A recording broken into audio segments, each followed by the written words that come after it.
Hey guys, what's going on? Welcome back into another episode of Machine Heads Interviews. Today we've got a really good one for you. We're going to be talking about mini skid steers, specifically Toro mini skid steers, with our friend Sam Dando, who is the Senior Product Marketing Manager at Toro. We're going to be talking with Sam today about the most popular models of Toro mini skid steers. Of course, Toro created this segment, created this product category of the mini skid steer. We're going to be talking about the most popular models that Toro has, how things have changed in the last several years with all the new competition from brands like Case, Kubota, Wacker-Neuson, and more, and how Toro is kind of fending off these new competitors, the types of features that it's focusing on, the design elements, everything that's going into development of Toro mini skid steers. Really interesting stuff. So without further ado, let's get into the conversation with Sam Dando of Toro. Sam Dando, thank you so much for joining us here on Machine Heads for a Machine Heads interview. How you doing today, man? Doing good, yeah. Thanks for having me. Sam, you're the Senior Product Marketing Manager at Toro, and we're going to be talking about the stand-on or compact utility loader, or there's tons of names for these things, mini skid steers, mini track loaders. We're going to be talking about that segment today, and we definitely wanted to get Toro on. You guys invented the segment. And have been producing great dingo machines for the last 30 plus years. So let's start with just talking about the stand-on mini skid segment itself. So over the kind of the reason that we wanted to start talking to all of the great manufacturers behind these machines is, it's obviously kind of like compact equipment itself. It's just kind of really grown by leaps and bounds. It's kind of blowing up over the last several years. There's more brands now than there ever have been. And some of them are now introducing like their own kind of not nearly as kind of complete as the Toro lineup, obviously, but with the head start that you guys have. But some of them are actually having multiple models and smaller lineups now. So let's start with kind of like the question of what as from your guys' perspective, inventing this segment and kind of seeing it grow, and especially with the accelerated growth, I would say over the last 4 or 5 years. What do you guys attribute the growth of the overall segment to that you're seeing?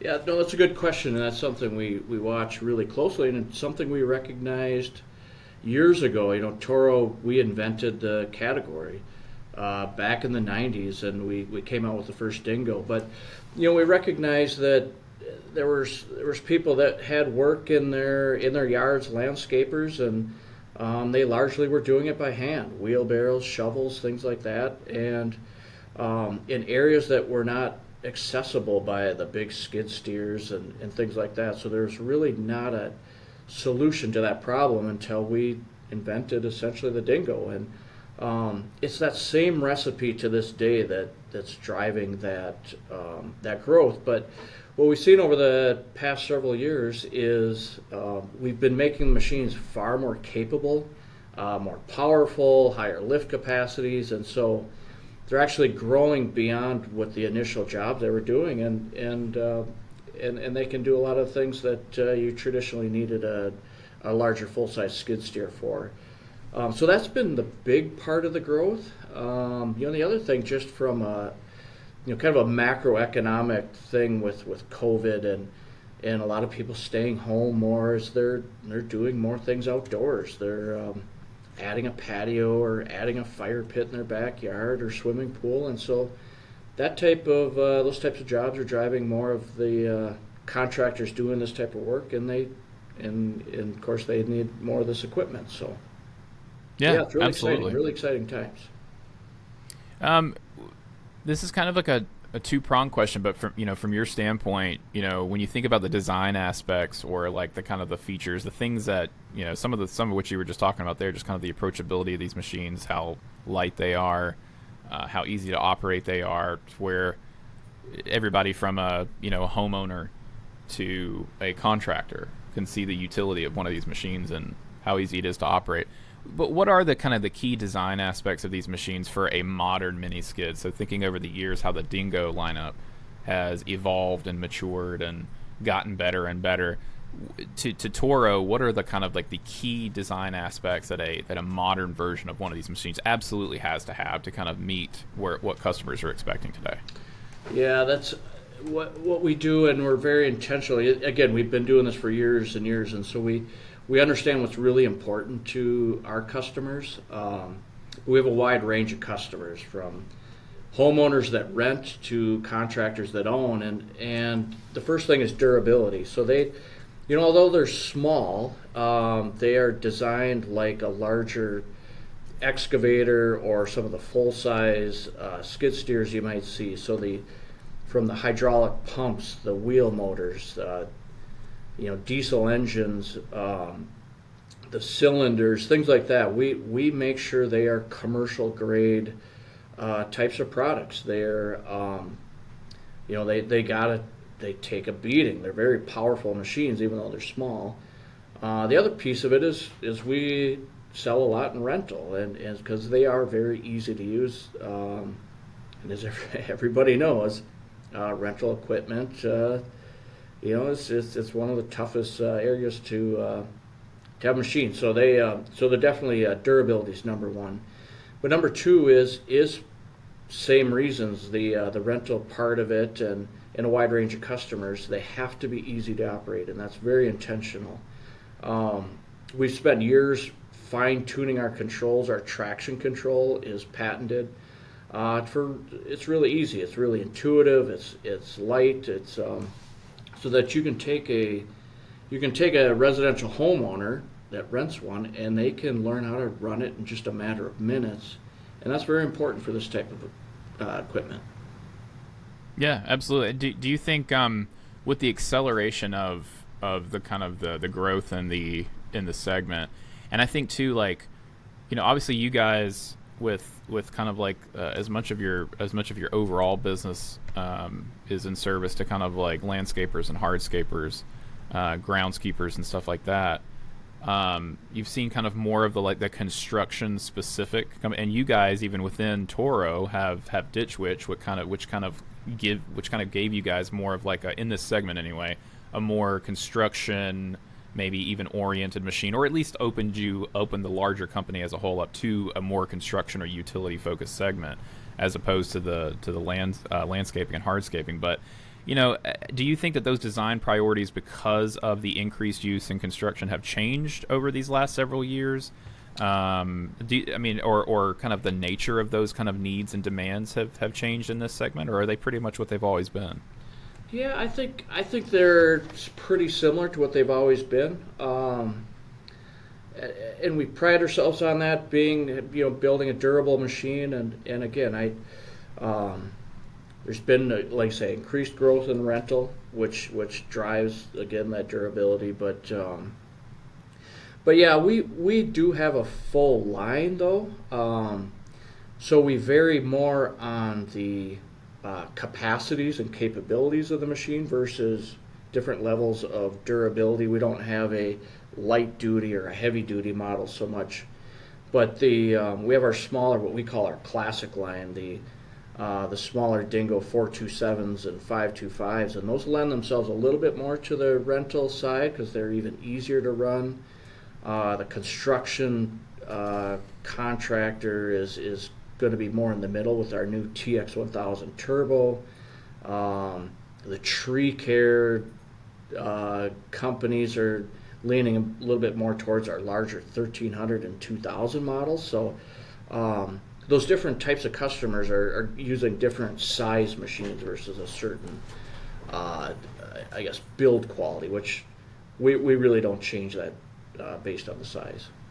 Yeah, so like, have you seen maybe that? I think the tree care industry is a really, really good example of this, right? Where, like, I've had contractors either say they couldn't help me or they could, literally just based on like my gait.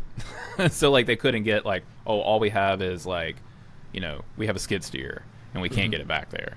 And then obviously like you enter one of the dingos, or a mini skid, or whatever you want to call it, into this conversation. Well, a lot of that, especially if it's got like 2,000 pounds of lift capacity, or it's got 1,500 or 1,000 pounds of lift capacity. Have you guys seen like more and more, maybe instead of like the key design aspects changing, like have you seen the types of customer change over the last several years? Whereas maybe in the past it was for the lighter duty applications, but now you've got the tree the tree guys, the construction guys that are looking, and you mentioned kind of like the TX 1000 turbo and stuff like that. Has that changed? Have those guys always been there, but like it was just a matter of like getting the machine to a point where it could be as capable so that they would use it more often? What is kind of like have you guys, what has been the change in like the customer, I guess, perception of this tool? Yeah, it's largely that same recipe. It hasn't changed, where landscapers have really latched onto this segment because it's just a perfect machine. But right. I think more and more of the, I guess, commercial contractors are also starting to recognize and understand that they are versatile machines as well. Another really, really cool segment that we're seeing more is the electric piece of it, and going indoors. So that's a completely new area that we've been growing into literally over the past year or two. So it's pretty exciting in that change, and see, because it's a different type of contractor, different type of customer, different type of work, quite honestly. Yeah, I think it to me it sounds like it's kind of what you said at the beginning, is like the capability and the power of these machines has increased, and as that has increased, it seems like that is what the contractors have taken notice of. It's like, oh wait, I've got 1,000 pounds of lift capacity, which that might be 60-70% of like what I'll ever need, even out of like a skid steer, and I don't have to get on and off of it, and I might have to make a few more passes compared to like a full size machine in terms of like moving material around or whatever it might be. But I mean, if we're talking about like trenching or any kind of digging or anything else like that, I mean, like, yeah, I love the tree care example, because I think that obviously having one of those in their fleet, that opens them up to not having to say no. Like if the customer doesn't want a fence taken down, or that used to be the deal, right? Like, well, we've got this skid steer, and that's what we kind of like get everything to the trailer with, and we either got to take your fence down, or if you've got a double gate, otherwise we don't really have a way of getting it out of your backyard. Yeah, and now or that's just a you completely just different simply have to carry it out by hand, and it's right. I mean, it significantly improves a tree care company's efficiency and productivity, where you take a tree down in a backyard and you can get it out of the yard without doing damage to the turf. You can fit through gates. And yeah, with the larger lift capacities now, you can lift pretty heavy logs and carry them out and bring them out to a trailer or a chipper or whatever you have you out on the road. Yeah, it's significantly improved their productivity. It sounds like for you guys too. So I think for some of the companies that are just now entering the segment, that one of the things you mentioned too was obviously the approachability, the ease of use. That's a huge thing, and I feel like for you guys that's always just kind of been part of the formula. In addition to the durability, right? It was like the approachability of these machines was key. I think for some of these others, it's like adding a piece to the business even further that they didn't have, of like, oh, well, now we've got like maybe homeowners that are like meeting brand X for the first time, because all of our other machines are much more focused on like construction or heavy duty applications. But I mean, do you think that is a big part of the growth of the overall segment? And I mean, like, are you guys still seeing kind of like, that being a huge factor in maybe like finding new customers for Toro? How much does that add to the business, basically, just the approachability? Yeah, it is. And like I say, our that approachability is important, because like I say, especially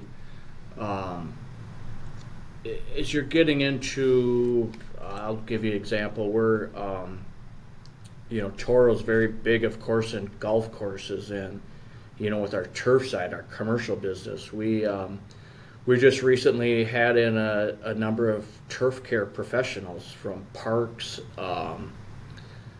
schools and colleges and whatnot. They're here primarily to look at our different mowers, but we had the opportunity to show them dingos, and they don't run them every day like a tree care contractor or a landscape contractor. So if you have someone that's running needs to run a dingo maybe once a week, once every couple of weeks. It needs to be very easy to learn and use, and so that they could be productive. If they're not very good with a machine, they're not going to use it. They're not going to.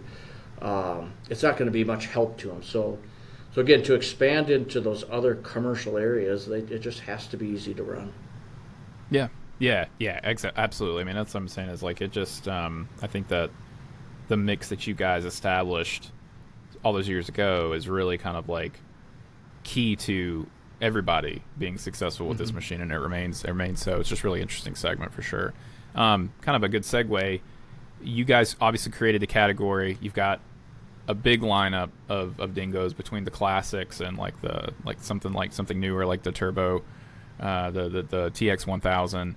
And you're catering to those customers that are kind of discovering these lineups maybe for the first time. And then you guys also a handful of years ago bought the Ditch Witch brand, which also has its own entire lineup of mini skids as well, and some of which go all the way up to like a 3,000 pound capacity. So as a result, the company as a whole offers like this huge variety of mini skid steers that could be used for just about anything. But if we're talking just about Toro and the Toro lineups and what you guys are focusing on and your customers, what do you, as the inventor of this category, and now with like the newer kind of like field of competition, what do you feel like you guys are bringing to the market today that continue to differentiate you from all of that new competition? Obviously, we were just talking about like some of it is paying attention to the basics that you guys established 30 years ago, but what do you guys feel like remain the reason to go buy and to consider first a Toro machine before looking at anything else? Yeah, it's right. It's again some of that original recipe of having a broad range of products, and somewhere we have a lot of competition, and there's a lot of different big names coming at us. But a lot of the different competitors really have one model, and one size doesn't always fit all.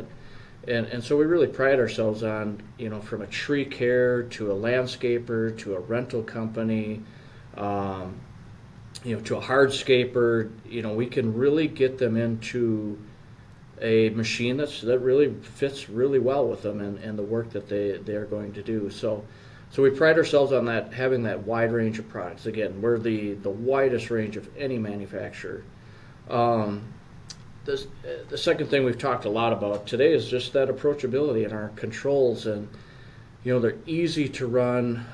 We really understand the customer in terms of how much time they spend running the machine, so we want to make it comfortable. We make one of the quietest machines. We want to reduce vibration. We want to make the controls intuitive. And so that experience as an operator is absolutely one of the most important things with the Toro. And if you were to run a Toro back-to-back with several other machines, you would see the difference. It's dramatic. And that's very intentional and something that we pride ourselves on, very much so. Productivity of the machine itself, in the end of the day, you're using the machine for work. So you're trenching, you're augering, bucket work. And so, we really try to make efficient hydraulics and drive a lot of auxiliary hydraulic pressure and flow so that we have probably one of the most efficient, fastest trenching CULs. Augering we do very well compared to others. Moving loads up and down inclines, with our new turbo is amazing. It's really, really capable machine. So that's something it's a good point. It's a good point. Like just because you can attach just about anything that you could attach to like a skid steer or something like to one of these machines, and so like that is another kind of like I think for some of these brands that are like, oh well, we basically took our CTL and then we just made it smaller, and we're making our attachment system to where it lines up with a lot of our smaller tools, or maybe like less auxiliary hydraulic dependent tools. But just because you could attach anything to it doesn't mean that it's going to be like a pleasant experience to operate that tool if you don't have the ergonomics and you don't have the platform right. And that is a huge part of this, right, is remaining confident and feeling safe while on that platform, because it, depending on what you've got on the front end of that machine, it can be quite precarious if you're not paying attention. Oh yeah, you think about some of the trencher booms, and it takes a lot of power to run them, and and you got to be comfortable. It usually takes a long time to cut long trenches. The controls have to be easy to use to keep everything running straight. It's very important. So we test a lot with doing the work that these machines are doing, and we really are fine tuning that. Again, trenching, augering, concrete breaking, bucket work, grading, things like that. Yeah, we're really just continued to refine that more and more, and that's the luxury we've got after doing it for so many years. We invented the 1,000-pound class machine in 2015, and so we're coming up on our 10th anniversary. So that's a lot of learning. So we incorporate a lot of that into the new TX1000 Turbo. So. Yeah, I mean, and if you talk to a lot of the other brands, I mean, a lot of them kind of say that, especially the ones that you mentioned earlier, kind of like that have like the single machine lineup, it's a 1,000-pound machine. And I think that clearly the 2015 machine unlocked like a specific level of versatility that had not been there before. Got a lot of the other brands thinking, okay, I think that at this point, this is starting to make sense for us to kind of like take a look at, and for like our specific kind of customer set. And if you talk to them, and I think this is another, like you mentioned, like the wide variety of the lineup, so I kind of know what your answer to this is going to be, but like if you talk to a lot of these, like they're banking on that one machine is going to be enough for like a certain segment of, or a certain huge percentage of this potential market. But what's your response to that? Like, the 1,000-pound is obviously versatile, but like give me some examples of kind of like some of the types of customers that's like that just wouldn't make sense. I mean, obviously it could be too big for some, it could be not enough for others, but like what are some of the specific examples where like a lineup consisting only of a 1,000-pound machine is just not going to cut it? Yeah, there's a market on either side of the 1,000-pound, and if you were to put it in pickup truck terms, that 1,000-pound, that's your half-ton pickup. Okay. That is that sweet spot in the market, but there's a lot of a lot of Tacomas. There's a lot of 2,500s on the road. 100%. So you're right. So if you go larger, so we have our 1,300 and 2,000, for example, and both those machines are telescoping arms, are in telescope features. So if you are, for example, dumping a lot of loads, mulch, dirt, things like that, into taller dump trucks or 40-yard dumpsters, the 1,000-pound class machine, no matter what brand, just doesn't have the reach to do it. And in fact, our 1,300 and 2,000, they have more reach than even some of the larger full-size skid steers, track loaders. So if you really need reach, we've got a lot of customers that are coming to that size machine, and it's a really competitive advantage for us. It's a really, really great feature. And matching 1,300 to the telescoping, just to get, like, we were just talking about the tree care guys, like getting that stuff into a trailer. 'Cause a lot of times they'll pull up with those big kind of like dumpster type trailers that are not low to the ground by any means. So that's a huge advantage, especially for the 1,300-pound machine. And you think every extra pound of wood that you can kind of like get out there at a time, obviously. Oh yeah, you think of brush or logs of. You're cleaning it up and you've got them on your dump trailer, and you got to reach to the top, and you want to place more of it right in the middle of your trailer. You can reach for that, so you just can't get that in a smaller machine. Now on the flip side, if you really got to get into small areas and you want to drill a hole under a deck or something. You look at our classic line, our 427 or our 525, and if you really got to get into a tight area, it just a 1,000-pound class machine is just not going to get there. So that's where it all started, and so it's a big area where we're seeing still a lot of volume. And And they're much easier to tow behind, smaller vehicle. They're lighter weight. They fit on a trailer. Um, so that's why you'd go smaller than that 1,000 pound size. Give us an So that idea of one's good. like for the weekend warrior, for anybody who's like, heck, even for like electrical contractors who need to trench a line from kind of like the service pole to a house. I literally just had this happen where I don't know what I was expecting, but like my contractor, he was like, all right, I'm gonna go grab I'm gonna have to trench this line, and I was expecting regular sized skid steer, and that's not what he came back with. He came back Yep. with a mini skid. So they're starting to be a lot more kind of common to see around. But like, what is kind of like that upper? I feel like for a lot of the people who were like wanting to do something in a backyard, but like, what is kind of like the upper end of like the work that like one of those 500 size machines can really do before you even need to even think about getting to the 1,000 pound?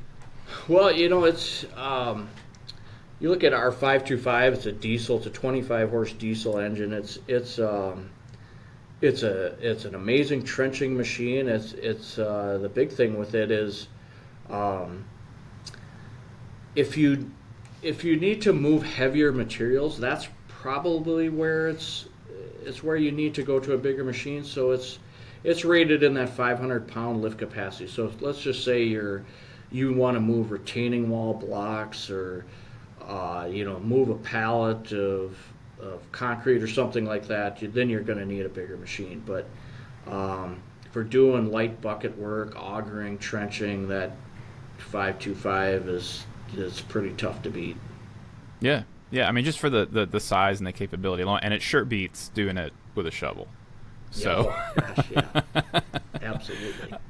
well, like I think this is like a good time to like I do want to give you an opportunity. We've already mentioned some of them, the 1,000, the 500, the 525, but like if if uh, if we're talking about like your most popular machines, right? I wanted to give you an opportunity to kind of talk us through a few of those, like some of the most popular machines and the machines that you just like, even if it's Hmm. volume, or like maybe the one that the customers are really kind of like taking a liking to, and maybe it hasn't caught up in volume just yet. But like, what are some of those most popular machines? What are their kind of like key features, and like why are they kind of like in that position of being as popular as they are? Yeah, again, you're right. We've touched on it already. That 1,000 pound class machine, which I say again, is that analogous to that half ton pickup, I should say half ton pickup type product in our lineup.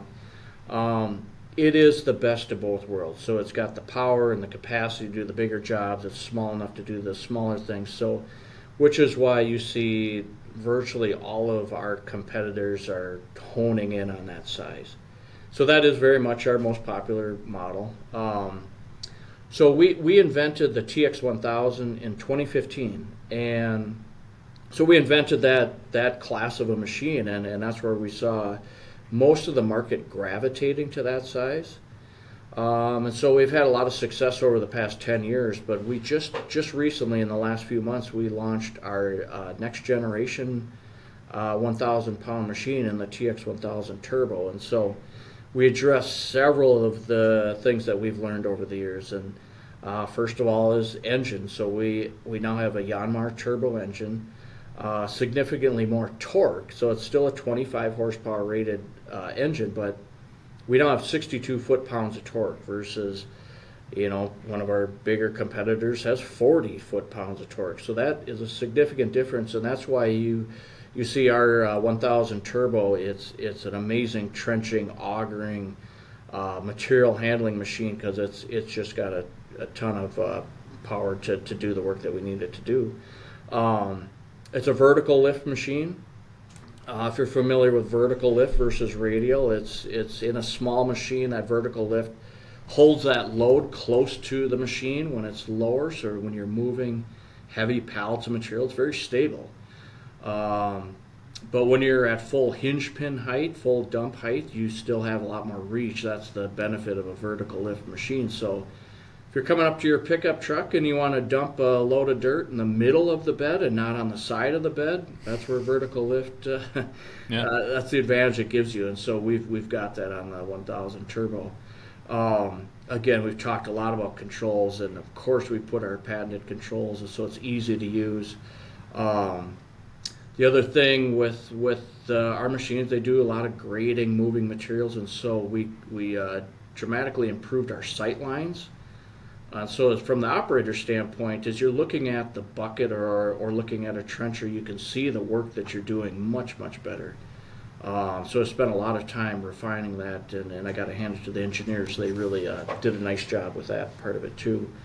Um, we developed an all-new track system on our 1300, upgraded wheel motors, track system, and we carried that to the new 1000 turbo. So it's the latest and greatest track design, extremely reliable, easy to maintain, easy to adjust, and that's been a tremendous upgrade on the machine. So a lot of good improvements overall. Just about every single part on that machine's been touched.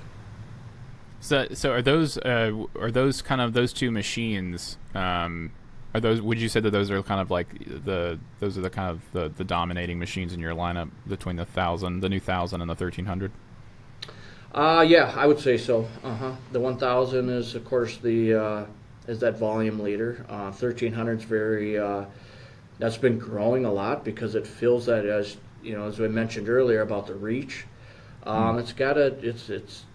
It's really for that type of customer that needs that. It's been a great machine for that. So we have customers that come over that specifically walk in and are like, that's the one I need just for the job that I've got. But on the rental side of the business has driven continued growth, and our small classic machines are still remain very, very popular. Yeah. I mean, and then on that smaller side of things, I had a chance to operate the dingo, I think at the ConExpo 20. No, not ConExpo. World of Concrete 23. Oh, yeah. I think so. And so just so much fun to drive that little machine around, and it's super impressive too when you kind of feel the power of that electric motor and just how quiet it is. I mean, oh my gosh. So like, it's a great little machine. I came away very impressed by that. And like, if we think about the and obviously too on the rental side, it's gonna take away a lot of like it may just even easier to like service that machine, right? Like just like no engine maintenance, essentially, just charge it up, throw it back out in the field. But yeah, take us through this dingo and tell us like what the customer response has been, kind of what you guys' priorities were in putting this thing out there, and this electric mini skid, and what's demand been like so far? Yeah, it's been a lot of fun. It's a cool machine, like you say. It's strange. It's a strange sensation to get on an dingo. You just turn the key and then go. It's quiet. It doesn't make much sound. It's got a little bit of sound from the hydraulic pump for the auxiliary, but there's no heat on your legs. But this has really been a cool new segment for us, and as everyone's seen, everyone's getting caught up in the electric wave, cars, trucks, buses, everything, and kind of a lot of them are built on the fuel savings, emissions reduction, which is an important part of it. But the way that we're really looking at it is it's more about unlocking this new segment for us, which is interior construction and demolition. And we've been seeing, again, touching on the COVID and some of the changes in behavior that we're seeing across the country is not only are people going outside, but they're working from home, and manufacturing's changing. Where people are living is changing. So you're seeing a lot of factories are turning into breweries, or office buildings are turning into condos, and so all of this renovation of existing space is driving this demand for interior demolition and construction, and it's quite analogous to the old story I told you earlier in the hour about the only way to do some of this work outdoors is with a shovel and a wheelbarrow. So, right. If you look at interior, the only way they can do some of this work is with a jackhammer and a wheelbarrow. So the dingo fills that void, and so we're learning and getting to know a lot of contractors that are going inside buildings. They're tearing out carpet, knocking down walls with sledgehammers and floor scrapers, and we brought dingoes with us. We said, here, try this. I mean, how would Yeah. you like to lift, an entire pile of broken down concrete blocks by hand when you could have an dingo in a grapple bucket, pick it up and throw it in actually our buggy and take it out to the dumpster. It's just a tremendous, not only a tremendous labor savings, it's safer. It saves contractors' backs from lifting all this weight and moving material. So it's been a really fun ride just seeing how that's growing. And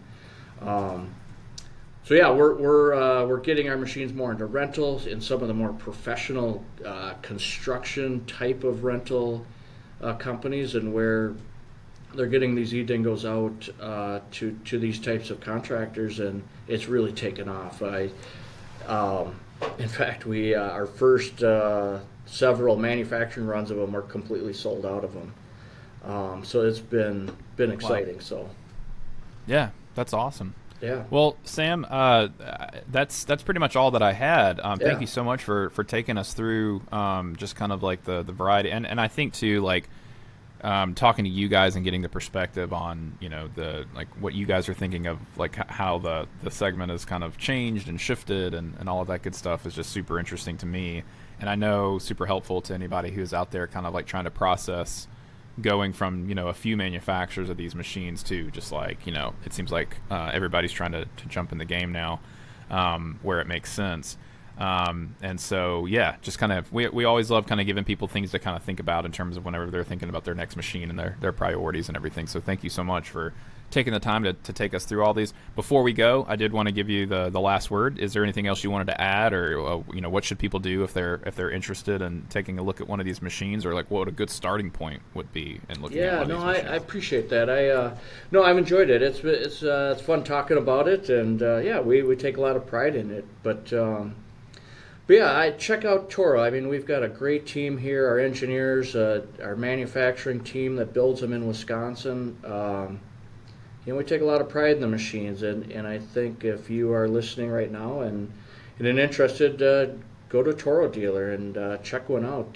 Take a look at them. And the other thing is rental companies. A lot of rental companies carry the Toro Dingo, and if you want to get to know the product and see if it'd be a good fit for your business, rent one for a couple days and see how it works. And yeah, and you'd be amazed at how versatile and capable these machines really are. So yeah, we'd really appreciate that.